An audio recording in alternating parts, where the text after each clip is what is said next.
ॐ नमो भगवते वासुदेवाय। श्रीमद्भागवत माहात्म्यम्। कृष्णं नारायणं वन्दे, कृष्णं वन्दे व्रजप्रियम्, कृष्णं द्वैपायनं वन्दे, कृष्णं वन्दे त्रिधासुतम्। अथ पंचमोऽध्यायः। ধুন্ধুকারীর প্রেতজনী প্রাপ্তি এবং তা থেকে মুক্তি। সূত উবাচ পিতর্যো পরতে তেন জননী তাড়িতাভৃশং ক্বাবিतं তিষ্ঠতি ব্রূহি हनिशेलतया न चेत्। इति तद्वाक्यसंत्रासा जनन्या पुत्रदुःखतः कूपे पातः कृतो रात्रौ तेन सा निधनं गता। সুত বললেন, হে সৌনক, পিতাত্মদেব যখন বনে চলে গেলেন তখন একদিন ধুন্ধুকারী তার মাকে বেদম প্রহার করে বলল, টাকা পয়সা কোথায় রেখেছো বলো, নয়তো এক্ষুনি এই জ্বলন্ত মশাল দিয়ে পুড়িয়ে মারব। ওর এই ধমকানিতে ভয় পেয়ে এবং ছেলের অত্যাচারে ত্রস্ত হয়ে সেই রাত্রে ধুন্ধুলি কুয়োর মধ্যে ঝাঁপ দিয়ে মারা গেল। যোগনিষ্ঠ গোকর্ণ তীর্থযাত্রায় বেরিয়ে পড়লেন। এই ঘটনায় তার কোনো সুখ বা দুঃখ কিছুই হলো না, কারণ তার কোনো শত্রু ছিল না, মিত্রও ছিল না। 5টি বেশ্যাকে নিয়ে ধুন্ধুকারী বাড়িতে বাস করতে লাগলো। সেই বেশ্যাদের জন্য ভোগ্য বস্তু জোগাড়ের চিন্তায় তার বুদ্ধি ভ্রম হলো এবং সে নানা রকম ক্রূর কর্ম করতে লাগলো। সেই কুলোটারা একদিন তার কাছে অনেক গয়না চাইল। ধুন্ধুকারী তো কামে উন্মত্ত হয়েই ছিল, মৃত্যুর কোনো চিন্তাই কখনো তার হতো না। সেই গয়না জোগাড় করতে সে বাড়ি থেকে বেরিয়ে পড়ল। নানা জায়গা থেকে সে অনেক টাকা পয়সা চুরি করে বাড়ি নিয়ে এলো। তারপর কিছু সুন্দর কাপড় চোপড় এবং গয়নাগাটি এনে তাদের দিল। চুরি করা প্রচুর ধন সম্পত্তি দেখে একদিন রাত্রে সেই বেশ্যারা চিন্তা করলো যে ধুন্ধুকারী রোজই চুরি করে, এর ফলে একদিন না একদিন রাজার লোকেরা একে ধরে নিয়ে যাবে। এই সব ধন সম্পত্তি কেড়ে নিয়ে নিশ্চয়ই একে প্রাণদণ্ড দেবে। একদিন যখন একে মরতে হবে তখন এই ধন সম্পত্তির জন্য একে গোপনে হত্যা করি না কেন? একে খুন করে এই টাকা পয়সা সব নিয়ে আমরা কোথাও চলে যাই। এই চিন্তা করে তারা ঘুমন্ত ধুন্ধুকারীকে দড়ি দিয়ে বেঁধে গলায় ফাঁস দিয়ে তাকে হত্যার চেষ্টা করলো। এতে যখন ধুন্ধুকারী মরল না তখন তারা খুব চিন্তায় পড়ে গেল। তারা তখন ওর মুখের মধ্যে জ্বলন্ত অঙ্গার ঢুকিয়ে দিল। আগুনের জ্বালায় তখন সে ছটফট করতে করতে মরে গেল। সেই বেশ্যারা ধুন্ধুকারীর দেহটাকে একটা গর্তে পুঁতে দিল। আসলে অর্থাৎ অসৎ নারীরা এরকম দুঃসাহসী হয়। তাদের এই কর্মের খবর কেউ জানতে পারলো না। লোকে জিজ্ঞাসা করলে তারা বলল, আমাদের প্রিয়তম টাকা পয়সার সন্ধানে এবার দূর দেশে চলে গেছেন, এই বছরের মধ্যেই ফিরে আসবেন। বুদ্ধিমান মানুষের এই সব দুষ্ট নারীদের কখনো বিশ্বাস করা উচিত নয়। যে সকল মূর্খ এদের বিশ্বাস করেন তাদের দুঃখ পেতে হয়। এদের রসালো কথা কামুকদের হৃদয়ে অমৃত রসের সঞ্চার করে, কিন্তু এদের হৃদয়ে শানিত ছুরির মতো তীক্ষ্ণ হয়। কাজেই এইসব নারীরা কার প্রতি আসক্ত হবে? এই কুলোটারা ধুন্ধুকারীর সমস্ত সম্পত্তি হাতিয়ে নিয়ে সেখান থেকে চলে গেল। তাদের এইরকম প্রতি না জানি আরো কতজন ছিল। এদিকে ধুন্ধুকারী নিজের কুকর্মের ফলে ভয়ঙ্কর প্রেত জনি প্রাপ্ত হলো। সে ভীষণ ঝড়ের রূপ ধরে সর্বদা 10 দিক উত্তপ্ত করে বেড়াতো। শীত গ্রীষ্মে জর্জরিত, ক্ষুধা তৃষ্ণায় কাতর হয়ে হায় আমার ভাগ্য, হায় আমার ভাগ্য বলে চেঁচাতো। কিন্তু কোথাও তার আশ্রয় মিলল না। কিছুকাল পরে গোকর্ণ লোকমুখে ধুন্ধুকারীর মৃত্যু সংবাদ পেলেন। তখন ধুন্ধুকারীকে অনাথ বুঝতে পেরে গয়া তীর্থে গিয়ে তার শ্রাদ্ধ করেন এবং অন্যান্য যেসব তীর্থে তিনি যেতেন সেখানেও আবশ্যকীয় শ্রাদ্ধ ক্রিয়াদি করলেন। তত্র সুকৃতং সবিজ্ঞায় ধুন্ধুকারে সবান্ধবম নিশীথে দর্শয়ামাস মহারৌদ্র তরং বপুঃ। সকৃন্মেষ সকৃদ্ধস্তে সকৃচ্চ মহিষো ভবৎ সকৃদিন্দ্র সকৃচ্চাগ্নিঃ পুনশ্চ পুরুষো ভবৎ। এইভাবে ঘুরতে ঘুরতে গোকর্ণ নিজের বাড়ি এলেন এবং রাত্রিবেলা অন্যের অলক্ষ্যে সোজা নিজের বাড়ির আঙ্গিনায় রাত্রি বাস করতে এলেন। সেখানে নিজের ভাইকে রাত্রিবেলা ঘুমোতে দেখে ধুন্ধুকারী নিজের ভয়ঙ্কর মূর্তি দেখালো। কখনো ভেড়া, কখনো হাতি, কখনো মহিষ, কখনো ইন্দ্র, কখনো অগ্নির রূপ ধারণ করলো। শেষকালে আবার মানুষ রূপে দেখা দিল। এইসব অসাধারণ ব্যাপার দেখে গোকর্ণ স্থির করলেন যে এ কোনো দুর্গতি প্রাপ্ত। তখন তিনি ধৈর্য ধরে তাকে জিজ্ঞাসা করলেন, কস্ত্বমগ্রতরো রাত্রৌ কুতো ইয়াত দশামিমাম কিং বা প্রেতঃ পিশাচো বা রাক্ষসোস্তি সংসানঃ। গোকর্ণ বলেন, তুমি কে? রাত্রিবেলা এই সব ভয়ানক রূপ দেখাচ্ছ কেন? তোমার এই দশা কি করে হলো? আমাকে ঠিক করে বলো, তুমি প্রেত, পিশাচ অথবা রাক্ষস কে? সুত বললেন। গোকর্ণ এইরকম প্রশ্ন করাতে সে বারে বারে উচ্চ স্তরে কাঁদতে লাগলো। তার কথা বলার ক্ষমতা ছিল না, তাই সে ইশারা দিয়ে বোঝাতে লাগলো। গোকর্ণ তখন গণ্ডূষে জল নিয়ে মন্ত্র পড়ে সেই জল তার গায়ে ছিটিয়ে দিলেন।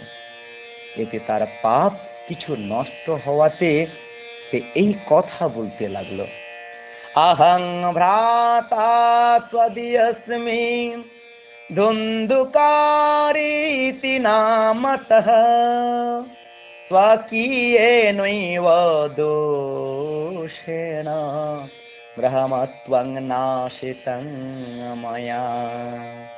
প্রেত বলল, আমি তোমার ভাই, আমার নাম ধুন্ধুকারী। আমার নিজের দোষে আমি নিজের ব্রাহ্মণত্ব খুইয়েছি। আমার কুকর্মের সীমা নেই। আমি ভয়ানক অজ্ঞানান্ধকারে ঘুরপাক খাচ্ছিলাম, ফলে আমি অনেক মানুষের ক্ষতি করেছি। অবশেষে কুলোটা মেয়েগুলো খুঁচিয়ে খুঁচিয়ে আমাকে হত্যা করেছে।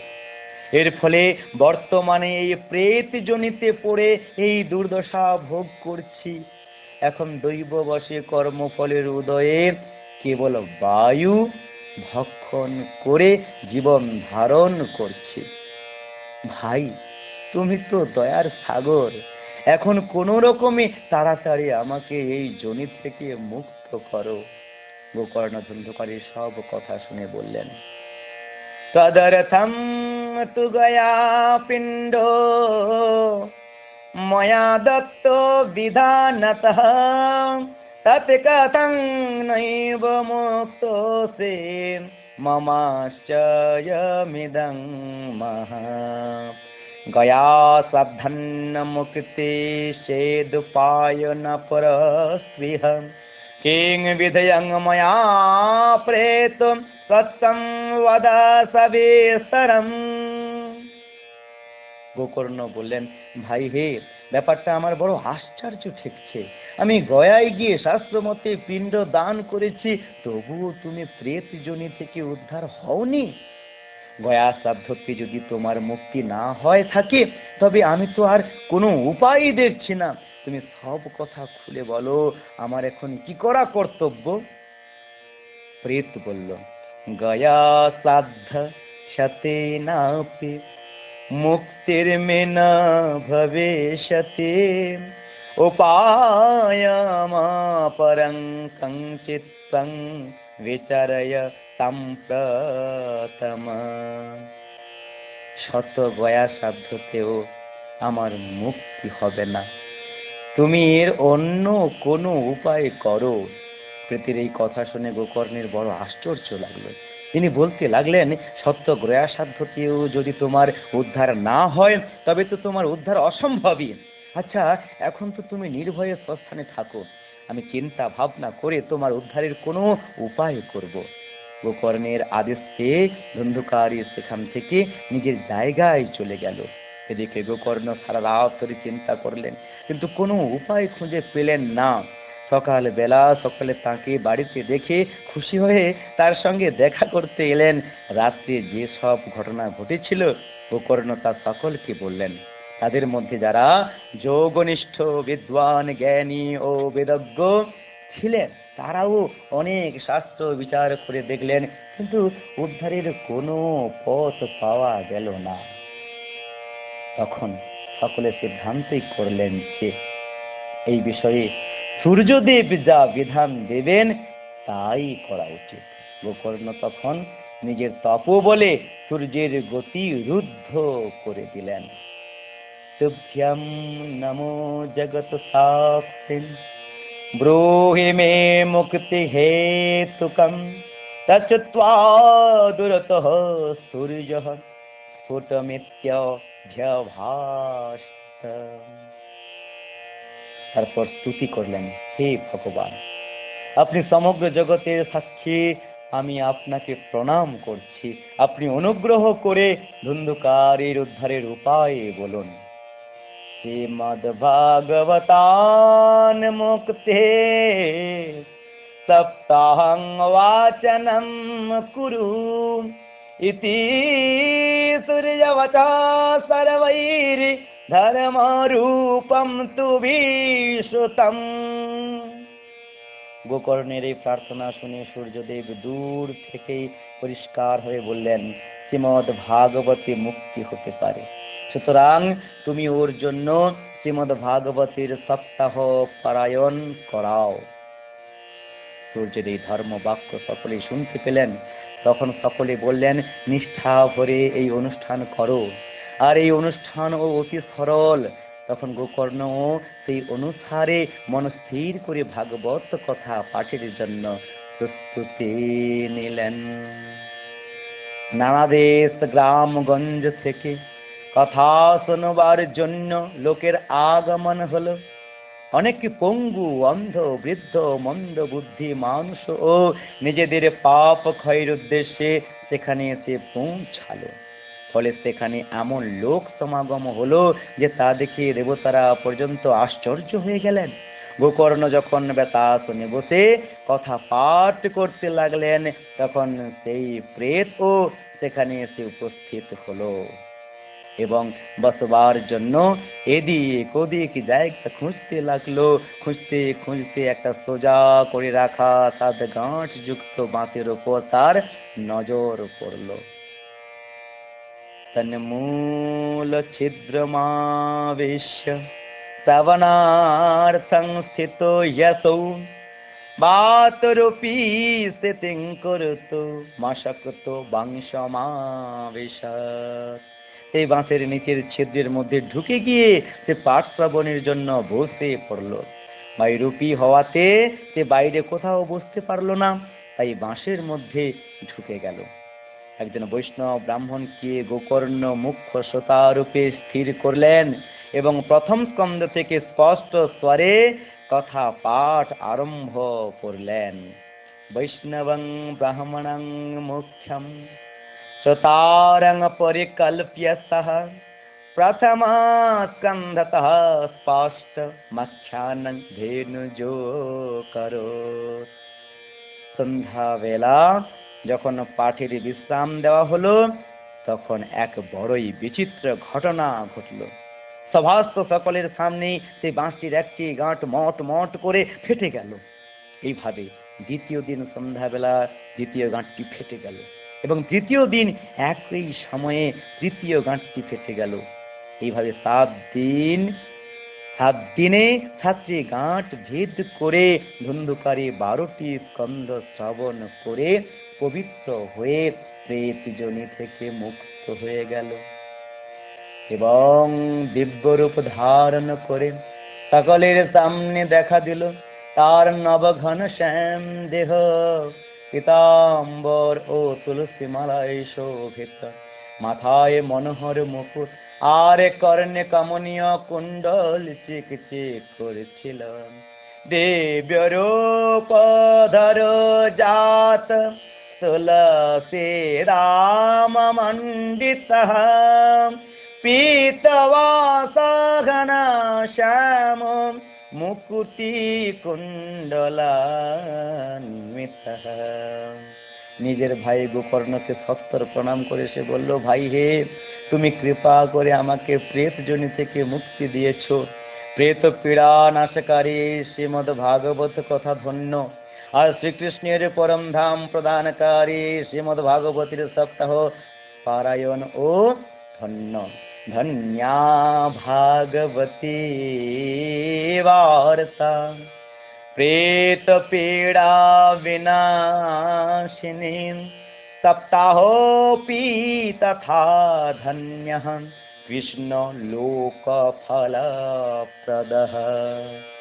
সপ্তাহ শ্রবণের এই অনুষ্ঠান যখন হয় সকল পাপ রাশি কাঁপতে থাকে, কারণ তারা বুঝতে পারে যে এই ভাগবতী কথা তাদের এখনই ধ্বংস করে দেবে। আগুন যেমন ভেজা শুকনো ছোট বড় সব রকম কাঠকে ভস্মীভূত করে, সেই রকম এই সপ্তাহ শ্রবণ মন বাক্য কর্ম দ্বারা কৃত নূতন পুরাতন ছোট বড় সব রকম পাপই ভস্ম করে দেয়। পণ্ডিতগণ দেবতাদের সভায় বলেছিলেন যে ব্যক্তি ভারতবর্ষে শ্রীমদ ভাগবত কথা না শোনে তার জন্মই বৃথা। সত্যই তো মোহবশে এই অনিত্য শরীরকে হৃষ্ট পুষ্ট বলবান করে যদি শ্রীমদ ভাগবত পাঠ না শোনে তবে সেই শরীরে কি লাভ? অস্থি এই শরীরের কাঠামো, স্নায়ুরূপ দড়ি দিয়ে সেটা বাঁধা, তার উপরে এতে মাংস আর রক্ত লেপে দিয়ে চামড়া দ্বারা ঢেকে দেওয়া হয়েছে। এর প্রতি অঙ্গে দুর্গন্ধ, কারণ আসলে এ তো মলমূত্রের ভাণ্ড মাত্র। অস্তি সম্ভং স্নায়বদ্ধম মাংস শোণিত লেপিতম, চরমাবনদ্ধং দুর্গন্ধং পাত্রং মূত্রপুরীশয়োঃ। বৃদ্ধাবস্থা ও নানা দুঃখের জন্য এটি পরিণামে দুঃখময় আর বিভিন্ন রোগের আশ্রয়স্থান। সদা সর্বদা কোনো না কোনো কামনায় এই শরীর পীড়িত থাকে, কখনোই তৃপ্তি নেই। একে ধারণ করে থাকাও একটা ভার স্বরূপ।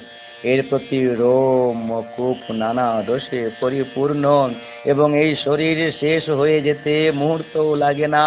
মরণের পর যদি একে কবর দেওয়া হয় তাহলে কৃমিতে পরিণত হয়। কোনো পশু যদি এই দেহ খেয়ে ফেলে তো এই শরীর বিষ্ঠায় পরিণত হয়, আর যদি আগুনে জ্বালিয়ে দাও তাহলে এক গাদা ছাই তৈরি হয়।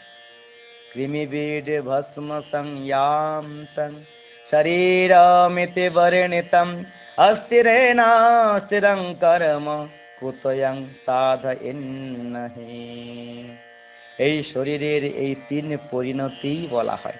এইরকম নশ্বর শরীর দিয়ে মানুষ অবিনশ্বর ফলদায়ী কর্ম কেন করে না?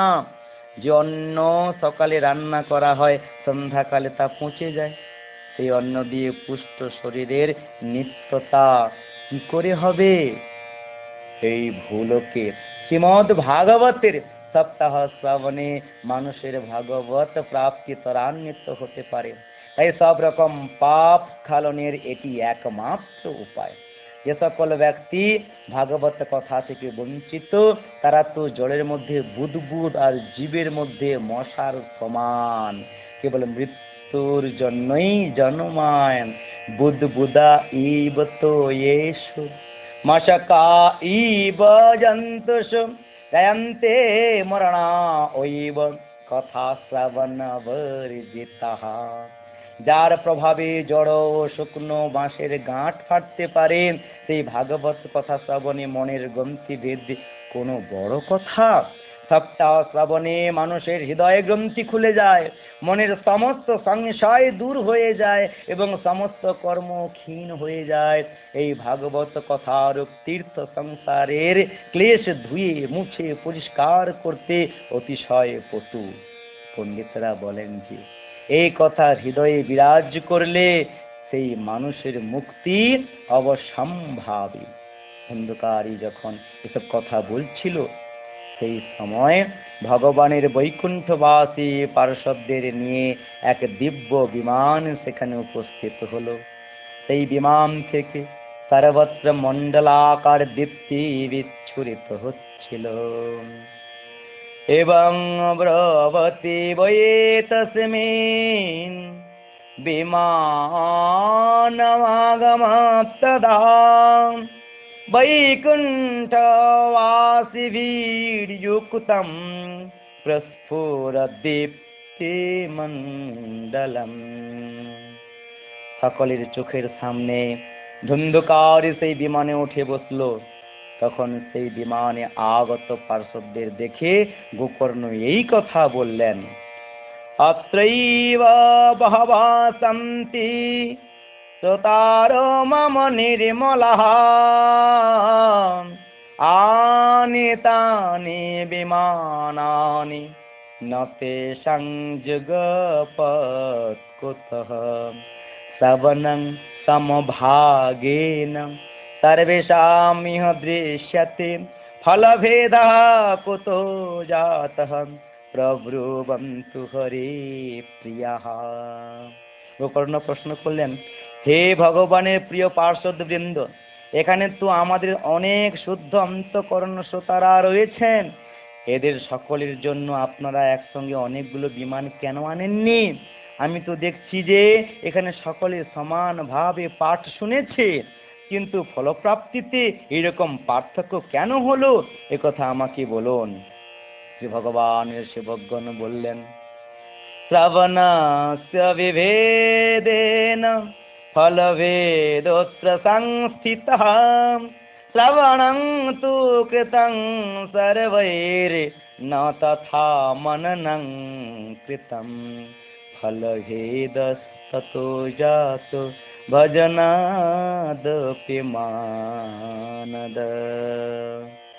হে মান্যবর, এই ফলভেদের কারণ এদের শ্রবণেরই পার্থক্য। একথা ঠিকই যে শ্রবণ সকলেই সমানভাবে করেছে, কিন্তু ধুন্ধুকারীর মতো কেউই মনোযোগ দিয়ে শোনেননি।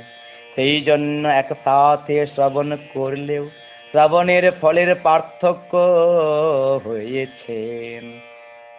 এই প্রেত 7 দিন উপোস করে শ্রবণ করেছে এবং শ্রুত বিষয়গুলি এই প্রেত স্থির চিত্তে উত্তম রূপে মনন ও নিধিধ্যাসন করেছে। যে জ্ঞান দৃঢ় না হয় তা ব্যর্থ হয়ে যায়। সেইরূপ মনোযোগ না দিলে, শ্রবণের সন্দেহ থাকলে, মন্ত্রের চিত্তের চাঞ্চল্য থাকলে জপের কোনো ফল হয় না।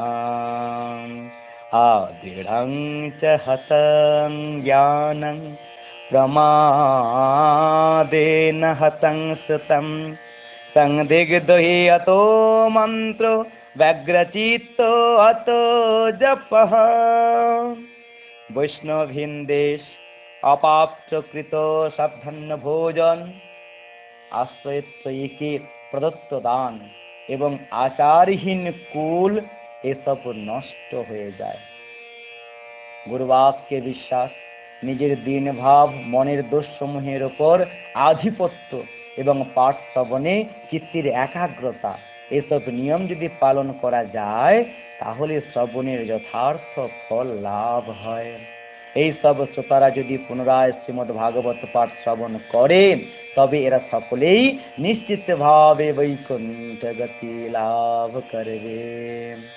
বিশ্বাসো গুরুবাক্যেষু स्वस्मिन् दीनत्वभावना मनोदोषजयश्चैव কথায়াং নিশ্চলামতিঃ। আর হে গোকর্ণ, আপনাকে তো স্বয়ং ভগবান এসে গোলকধামে নিয়ে যাবেন। এই কথা বলে সেই পার্ষদগণ হরি কীর্তন করতে করতে বৈকুণ্ঠ ধামে চলে গেলেন। শ্রাবণ মাসে গোকর্ণ আবার ওই রকম ভাবে সপ্তাহ ব্যাপী পাঠ করেন এবং সেই শ্রোতারা আবার সেই পাঠ শ্রবণ করেন। হে নারদ, এই পাঠের শেষে যা কিছু হয়েছিল সে সব শুনুন। ভক্তবৃন্দে পরিপূর্ণ অভিমান নিয়ে ভগবান সেখানে আবির্ভূত হন। সব দিক থেকে খুব জয় জয়কার ও নমস্কার জ্ঞাপক ধ্বনি উঠতে লাগলো।